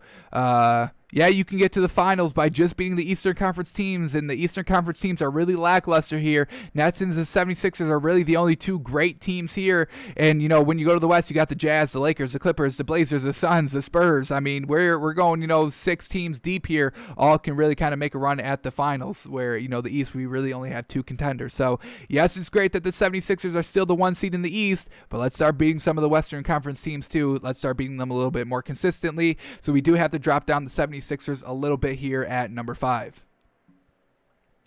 Alrighty, new number 14. Obviously, we told y'all the Kings are no longer in the top 10. And our new number 4 team, a huge jump for them, is the Blazers. Dame Dollar Bill. Yes, sir. They are on, I believe, a 6-game winning streak. So they are on a 4-game winning streak this week alone. They've beaten the Cavs, the Mavs, the Thunder, and the Celtics. Once again, just kind of good wins here. Mavs is a solid win. Thunder is a meh win. Celtics is once again a solid win as well. Damian Lillard going absolutely absolutely nuts every single game. Super clutch, game in, game out. You can always rely on Damian Lillard. So fantastic work there. No CJ McCollum, no Yusuf Nurkic, still getting the job done. And is Cantor stepping up his play? Derrick Jones Jr., I just saw him have a pretty good last 2 games, so let's give it up to him. And Carmelo off the bench, providing that extra spark, that veteran leadership, some clutch threes when they need them, and they all work. And Gary Trent Jr., I don't think I mentioned him either. He's really starting to step it up as well in replace of CJ McCollum. So they got a little bit less deep off the bench, but everybody's elevating their play in that starting lineup. I'm super impressed by this Blazers team. Damian Lillard not being a starter for that Western Conference is absolutely total disrespect. So we give them a little bit more respect here. Blazers at number 4. Love this team so freaking much. Alrighty, new number 3 team as is no longer the 76ers. And the new number 3 team is going to be the Suns. Very close to switching the Blazers and the Suns at 3 and 4 here. But we're going to give the Suns the 3 seed here. In the last week, they beaten the 76ers and the Magic. 76ers, good win. Magic, meh win. And then they lose against the Nets in a game that it was a kind of a total meltdown in the fourth quarter. Devin Booker couldn't score, and they lose the game because of it, but they were leading all game. So we give the Suns a little bit of slack there of losing against the Nets, just of how well they've been playing kind of in this last kind of month of play. So the starting lineup is absolutely fantastic. We really don't like their bench at all. Nothing too great there. Consistently great off the bench. But Chris Paul has everybody playing above what they're usually playing at. Devin Booker is still putting up hefty points, 25 plus. DeAndre Ayton is fantastic down low. So very well done to the Suns team. And I feel like I'm forgetting one person here on this Suns team that has impressed us this last week. I believe it's the 3. Who's the 3? All right, let me go to a Suns game here. Let me see. Who is the man I'm forgetting in this? Jay Crowder. I forgot about him. That's not who we were talking about, but I did forget about how well Jay Crowder has been playing for the Suns team as well. We got to shout him out and give him some credit here. Was it Mikal Bridges? I don't think that's who I was thinking of. Maybe I wasn't even thinking of anybody. I may have been still thinking about, interesting. May have been thinking about Dylan Brooks from the Grizzlies. But either way, fantastic work here by the Suns, getting it done. Currently, where are they currently in the standings?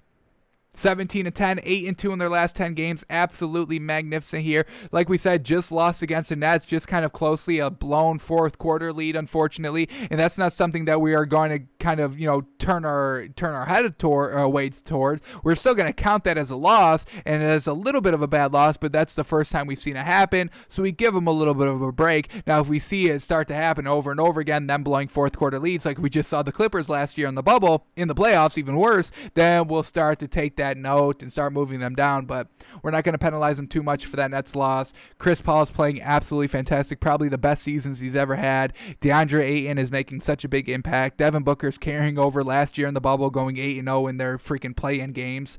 And then Jay Crowder, a solid beef down low, helping out DeAndre Ayton and just being that kind of veteran leader, helping out Chris Paul down there. So love the Suns team. Number 3, yes sir.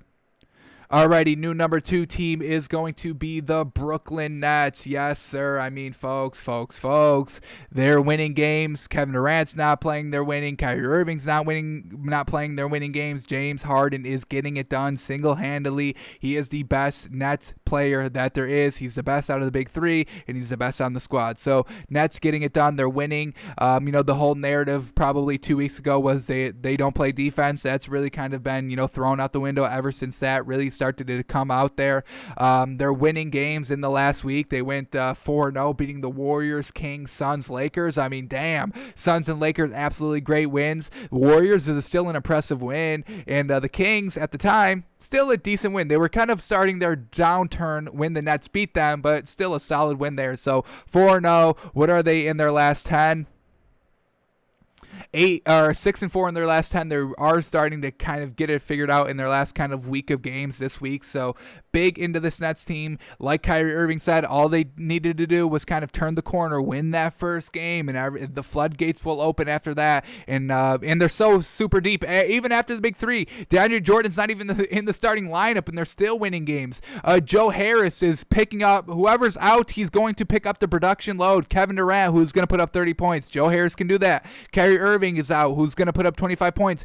Joe Harris can go and make up those points if he needs to. So they're deep. They've got the shooters. They've got the facilitators. They've got the defense. They really have a complete team. The worst thing about this Nets team is their coaching staff. Steve Nash and freaking, I still can't believe the man's got a job. Mike D'Antoni, he hasn't been a part of a winning organization. Yeah, they come on some spurts and where, they can make it to like the second round of the playoffs, but then they always flounder and lose those playoff games. So not a great coaching staff, but they got the talent, definitely offensively.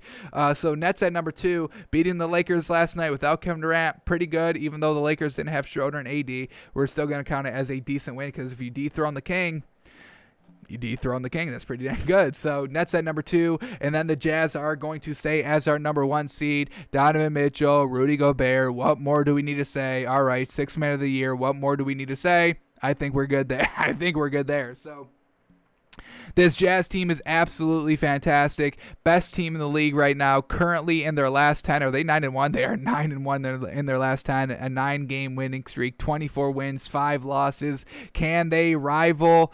Can they rival the Warriors' record? What was their record? 73-9. 73-9. Can they Jazz rival that record? No, because they're not playing 82 games this season, but unfortunate. But yeah, the Jazz are just super freaking good. Joe Ingles is picking up the slack without Mike Conley. Mike Conley doesn't even need to be on the floor. He hasn't played in like the last 2 weeks, and they're still winning games without him. He's absolutely magnificent. They're deep without him.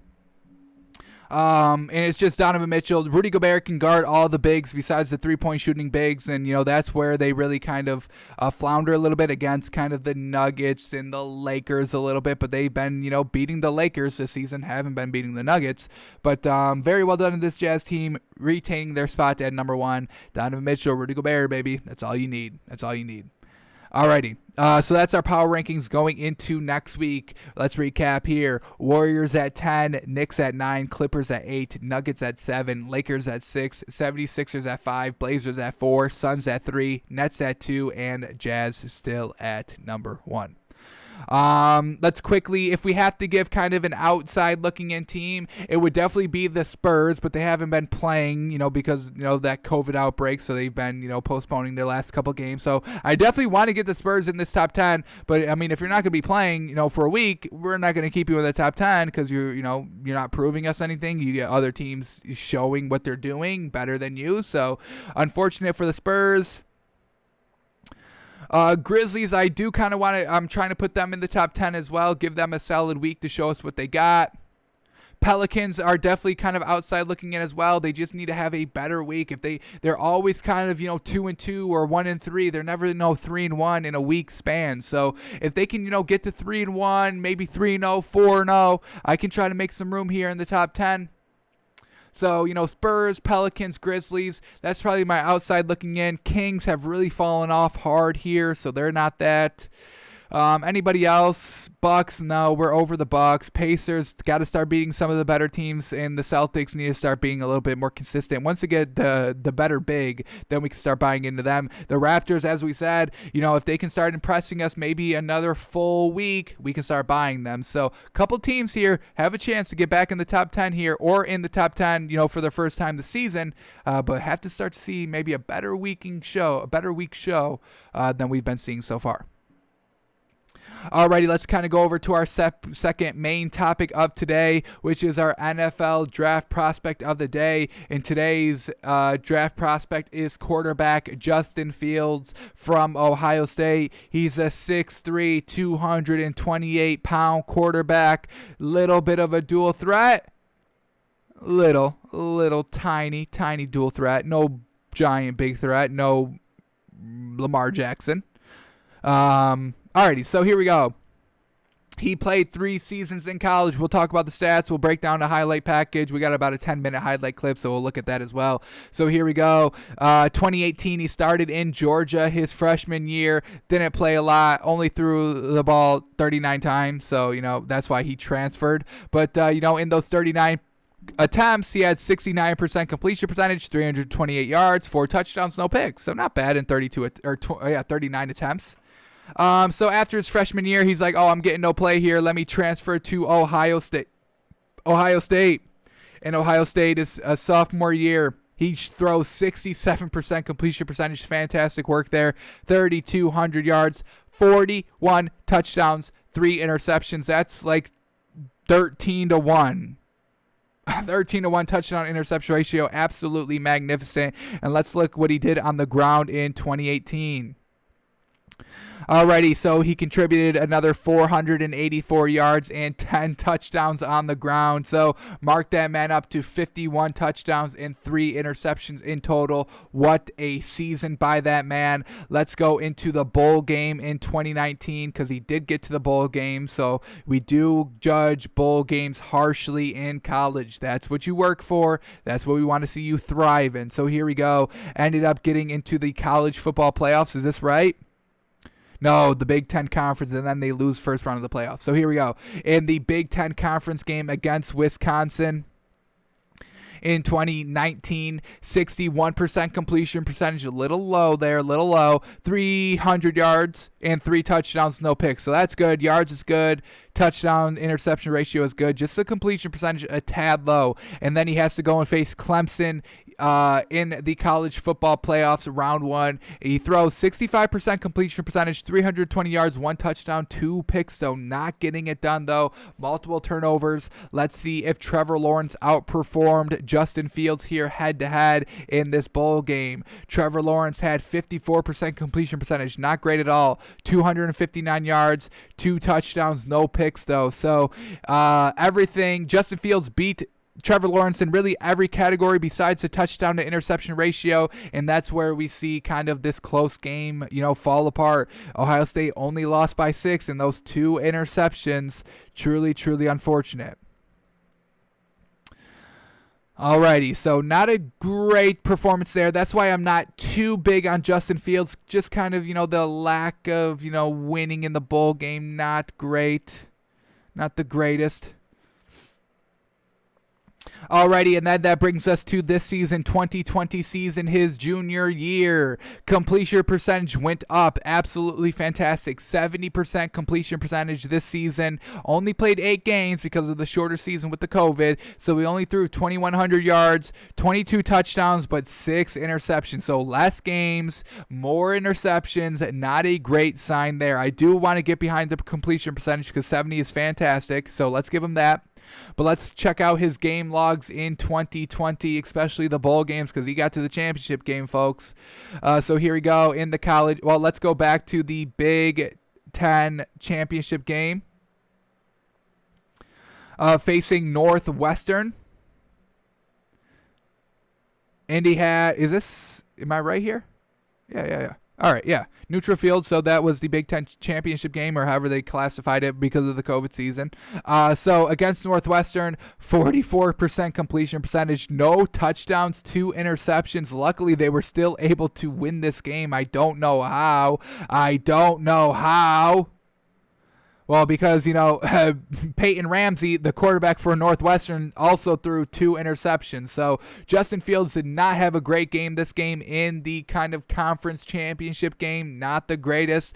Somehow Ohio State still gets into the college football playoffs. A revenge game against Clemson, round 1. He steps up big. 78% completion percentage. Absolutely fan-freaking-tastic. 385 yards, 6 touchdowns, 1 interception. So very, very well done to Trevor Lawrence in that first bowl game, or in that first playoff game against Northwestern or against Clemson. Sorry, absolutely fantastic. But then he gets to the finals against Alabama, and he kind of flounders again here. 51% completion percentage, not great at all. 194 yards, really not that great. 1 touchdown, no pick, just really couldn't get it done. So him in bowl games is really not great. Yes, he had, success against Clemson this season, but that's really it. Not great in the championship game, not great in the finals. It's just, what are we doing here? So that's my one knock on Justin Fields thus far. Just really not winning the games that truly matter. The bowl games. You have so much time to prepare. The college football playoffs where, so much pressure is on you. You've got to start stepping it up a little bit, and I don't think we've seen that from Justin Fields. So that's why I'm a little hesitant on him. I didn't like him coming into the season. Seeing him kind of flounder against Alabama reaffirmed that belief, but I do want to just highlight that Clemson game. What a performance. So 6 touchdowns, I'll give you that all freaking day. 78% completion percentage against Clemson, against Trevor Lawrence, outperforming Trevor Lawrence. I'll give you that all day. But that was kind of his only highlight there in the college, so in his college career. So numbers are just all right. Just a little meh. Alrighty, now let's watch the film. We saw the stats. Let's see what he did in college. Let's see some highlights here. So here we go, the 2020 college highlights, what he did this season and this season alone. We'll get some, bowl games here. We'll get the college football playoff games in here as well. So here we go. Let's watch the highlights. As always, follow this man on YouTube if you want. Thank you for providing the highlights here. Rising highlights on YouTube, 2.14 thousand. We will get there one day. So here we go. Justin Fields highlights. Alrighty, first pass here, all day to throw. Just a simple completion there. And just, if we have to nitpick this one a little high, you see the receiver have to go outstretch, jump up. I mean, he's wide open. You could put it on him a little bit better there, So decent throw there. Not going to knock him too much. Here we go on 4th and 5, a huge 4th down pickup, just a slant right over the middle. Wide receiver was wide open.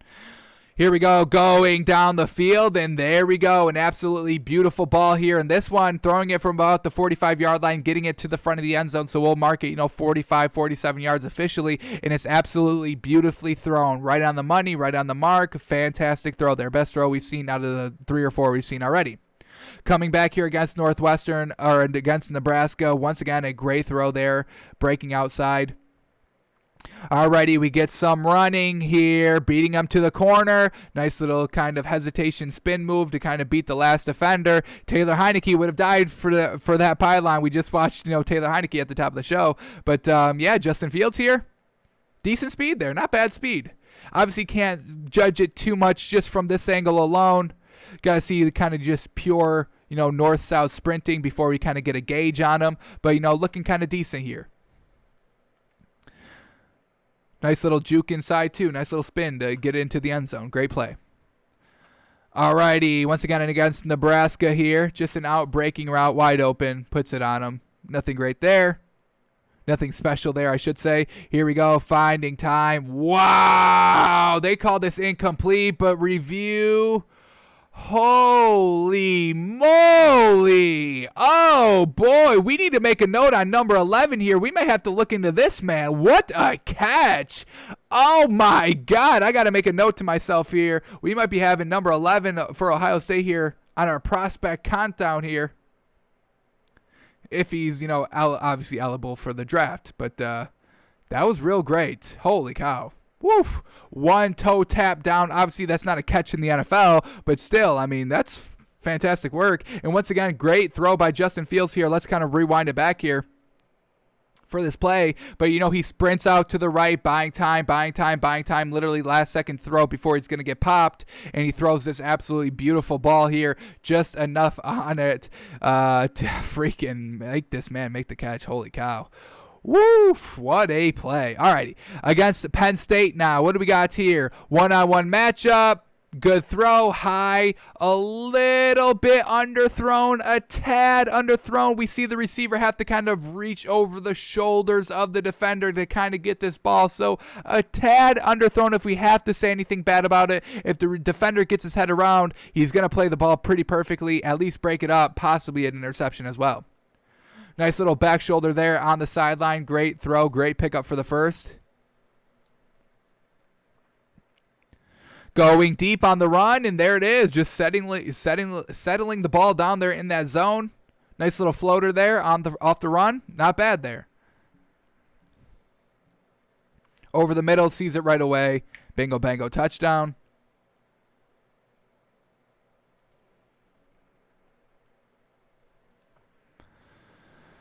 Alrighty, against Penn State still. Going deep. Oh, alrighty. Huge throw there. Throwing it from the 45 on his own yard line. Getting it all the way down to the 5 on the other side of the yard line. So, I mean, that's a 50-yard bomb right there. Absolutely magnificent. Super well thrown. 50 yards is seeming to be his max here. 50 yards is what we're seeing so far. Nice throw here. Beautiful throw here. Getting hit. Right about to get hit. And lets that ball fly perfectly in that soft spot of the zone. These are the hardest throws to make, to kind of get into that kind of soft spot of get it over the corner and get it under the safety right in that sweet spot there. And we just saw Justin Fields make that beautiful throw. From the right hash all the way to the left sideline. Great throw there. Love it. Alrighty, going a little deep and just finds the soft spot of the zone. Once again, not the tightest throw to fit it in, but still the positioning of how he threw it, that's very well done. Alright, on the 1 yard line, nice little play action fake, and then hits the tight end at the corner of the end zone wide open.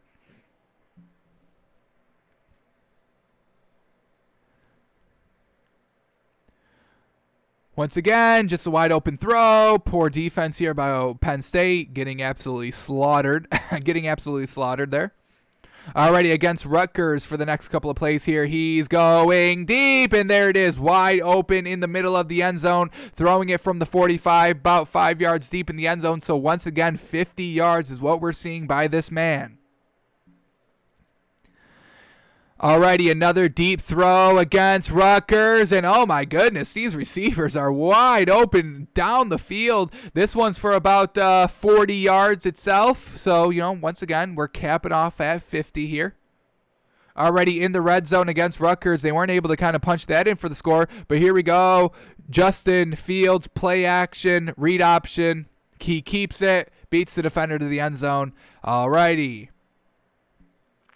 Already play action again in the red zone. Rutgers plays it beautifully, but they leave a receiver open a little bit. And can we get a replay on this one? I want to see this one from the back angle. Ooh, perfect right here. Justin Fields, a great throw on the run. And oh my goodness, this highlight cut off a little bit too soon here. But let's watch it. I mean, woo! Ooh, that is tight coverage. What a ball there. What a throw. Just enough to get it kind of outstretched of the hands of the defender. So let's give Justin Fields some credit. His throw on the run is pretty accurate. Accurate throw on the run. Let's write that down. Let's keep these highlights coming. Once again, back in the red zone against Rutgers. What can he do? Nice floater to the back of the end zone. The man's working well in the red zone. I like to see that. Alrighty, once again in the red zone, and woo, a tighter throw here. Back of the end zone, gets the ball above two defenders, and just high enough. Very well done. Alrighty, not in the red zone here at the 35-yard line. He's going deep. Damn, they blew out this Rutgers team. Holy moly. Woof. Let's get the yards on this one, throwing it from the 40, hitting them about right at the end zone start. So, I mean, that's a beautiful throw. Holy cow. Got it there right in time before the defense collapsed on the receiver. He's going deep here, about 35 yards there, and the receiver does all the work after. Can he finish it off? Oh, he gets brought down at the 9, unfortunately. I think this is the very next play. Same field position, and there he is in the red zone. One-on-one matchup, slant coming across the middle, and it's wide open. All right, Justin Fields hitting another guy in a slant route.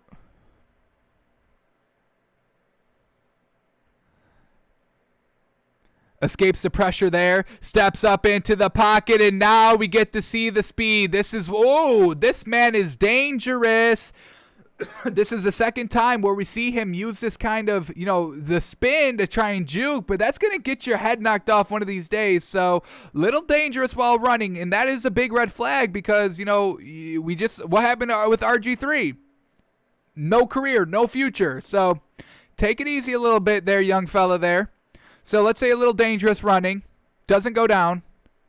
He likes that spin. He likes to spin to the right. I think that's the second time he spun it to the right. So if you're not switching up your spins, we're going to notice that, and we are going to hammer you when we get there on defense. So doesn't slide. Spin to the right. Spin to right. Alrighty. I mean, he took even a decent shot here. It wasn't a big shot, but decent shot, and quarterbacks are not used to taking those shots. Alrighty, here we go. Scrambling outside the pocket. Ooh, that little hezzy just destroying the defender. Made him go to the ground. Still only picked up about 5 or 6, but picked up the first down, so I give him credit. All right, once again, flushed out of the pocket, and he's going to beat everybody to the end zone. Oh, this time he switched up to the juke a little bit. He goes over and not to the side. Ooh, once again, he's a fighter, and I'm all for that. But, you got to know when to get down, when to get what you can get. And I get it's college defense, so you think you can make everybody look like fools out there, but that's not going to translate to the NFL. I can guarantee that. Alrighty, but I give the kid so much credit for having all the heart, and he's like, hey, I'm going to sacrifice my body, so I give the man credit for that. Great throw down the field here, streaking guy, easy, 3 yards above, past the defender, puts it right on the money. Great throw there. Nice little read option here. All right, he went down there. He went down here against Indiana. All right. Once again, hitting him in the back of the end zone. He's got some nice throws in this red zone, in the end zone, so I will give him that. And as we saw, not a lot of turnovers, so, working well in the red zone. Nice little run there for about 10 yards. Throwing it 30 yards, wide open in a soft spot of the zone. All right, here we go against Michigan State in the red zone on the goal line, basically. And look at him just dance around, and then he's able to find his way to the end zone here. So he's got some nice scramble skills. I'll give him that. The scrambles are looking good. Fast off the scrambles, able to kind of beat the the defensive ends to the line to turn the corner. Here we go, a nice run, and now we get official speed. Oh, we get official speed officially. I love it. So here we go. Let's kind of see if we can get a comp of what his speed is in the NFL. That's some fast speed there. Woo! That's some good speed. That's solid speed. I don't even know how fast. I feel like that's way better than Tannehill's speed. Obviously not as fast as, Patrick Mahomes or Lamar Jackson. Definitely not faster than Lamar Jackson. Maybe Kyler Murray speed a little bit. Is that good? Is that his comp, Kyler Murray speed? I think that's kind of what we're seeing so far. So let's write that down. Kyler Murray kind of speed, especially in the pocket, his escapability. So let's kind of compare him a little bit to Kyler Murray speed-wise.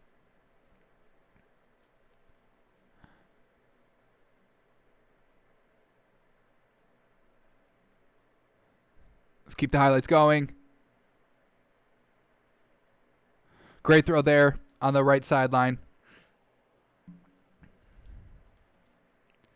Already on the goal line, and it's a direct snap to him, and he just runs it in. I mean, this is what the man can bring to the table. I mean, he's a decent dual threat here. Alrighty, running all the way over to Michigan State now. I mean, just look at him go here. He's going to start from like the left hash, just kind of beat the defensive end on the corner here, turning the corner. We see, 45 able to kind of shove him out of bounds a little bit, but he still picked up the first down. What down in 2nd and 4? Not bad. Not bad. Fumbles the snap a little bit, and then he just decides to take it and head off. And once again, he wants the contact, folks. He's not sliding. I think we got like one slide by this man. What a throw here. What a throw there. Right on the money. I mean, absolutely beautifully thrown. Beautifully thrown. And this is going to go for about 45 yards. High rainbow throw. Absolutely right in the breadbasket of the receiver. Very great throw there. Holy cow, that was great. Alrighty, here we go against Northwestern. I believe this is the kind of, Big Ten championship game. So let's see how he's looking here in this game, this big old game. Neutral field. Lucas Oil Stadium, Colts Stadium, future Carson Wentz home stadium. All right, painting the sidelines a little bit here on this drive. And then, the hesitation, and then he just decides to run. Yes, sir. All right, yeah, I'm kind of comfortable saying this man's got some Kyler Murray speed here.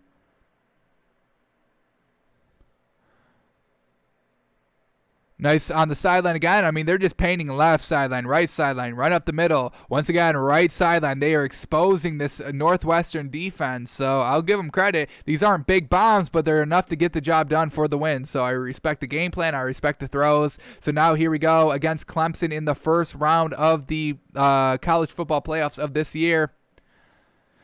A designed play. We're not going to count this one as a great play or anything. This is a designed trick play. Everything is flowing right. Then you stop and throw back right, and it's wide open. So it's a good play design. Whoever's calling plays for Ohio State is fantastic so far of what we've been seeing in the highlights. I think I'm a little bit more impressed with the play call than the plays themselves and the execution of the plays themselves, but not going to knock we're not going to try and knock Justin Fields too much here. Alrighty, 7-point lead against Clemson. We know this man's got 6 passing touchdowns here. A great comeback route in the end zone. Just puts it right on him. Fantastic work there. Wide open. Receiver just beats the defender cleanly. There it is. Put the ball right on the money. Fantastic. Alrighty, still against Clemson here. Right over the middle of the field. Wide open.